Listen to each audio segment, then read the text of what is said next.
अस्सलाम वालेकुम नाज़रीन। ड्रामा सीरियल बेरंग के आने वाली एपिसोड में आप देखेंगे कि फाखरा बेगम का तो बस नहीं चल रहा कि वो एनी और एमल दोनों को अपने घर से धक्के देकर निकाल दे। अब अफान तो साफ अल्फाज में अपनी मां को कह चुका है कि एनी उसकी बीवी है, अगर एनी के साथ कोई भी ज्यादती होगी तो वह एनी और उमर को साथ लेकर ये घर छोड़कर चला जाएगा। अब फाखरा बेगम शहरियार को समझाती है कि उसे इस घर में उसका बच्चा चाहिए, अब वो और इंतजार नहीं कर सकती, इसलिए अब उसे आयमा से शादी करना ही पड़ेगी। अगर उसने आयमा से शादी ना की तो वो उसे जायदाद से भी आद कर देगी और इस घर से भी चलता करेगी। शहरियार जो कि अपनी माँ की जिद को अच्छे से जानता है कि वो अपनी जिद पूरी करने के लिए किसी भी हद तक जा सकती हैं, इसलिए आखिरकार शहरियार को अपनी माँ की बात माननी ही पड़ती है और वो आयमा से शादी के लिए तैयार हो जाता है।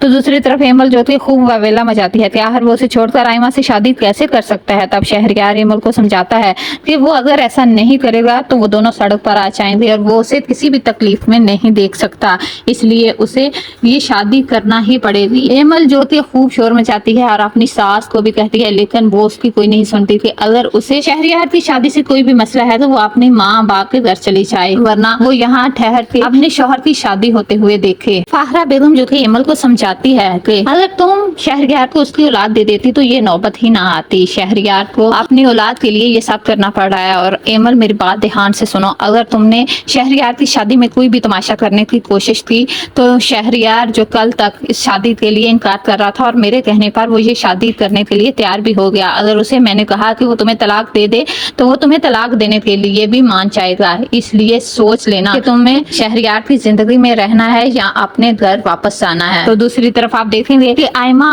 और उसकी माँ तो बहुत ज्यादा खुश होती हैं कि आखिरकार वो अपने प्लान में कामयाब हो ही गई। अब जबकि शहरियार की शादी आयमा से तय हो चुकी है तो अब फिर से वो मनसूबा बंदी शुरू कर देती है। तब आयमा की माँ आयमा से कहती है कि सबसे पहले तुमने एमल को धक्के देकर इस घर से निकालना है और उसके बाद बाजी और एनी को कहती है ना, जिसके साथ एहसान करो उसकी शर से भी बचो। फाखरा बेगम के साथ भी यही होने वाला है। वो बहन और बांजी जी वो आप तरस खाकर अपने घर लेकर आई, उन्हें ऐशो आराम की जिंदगी दी और अपने बेटे के साथ शादी की, यहाँ तक कि अपने बच्चों की मुखालफत मोल ली, लेकिन वही बहन और बांजी उसे धक्के देकर इस घर से निकालने का सोच रही हैं।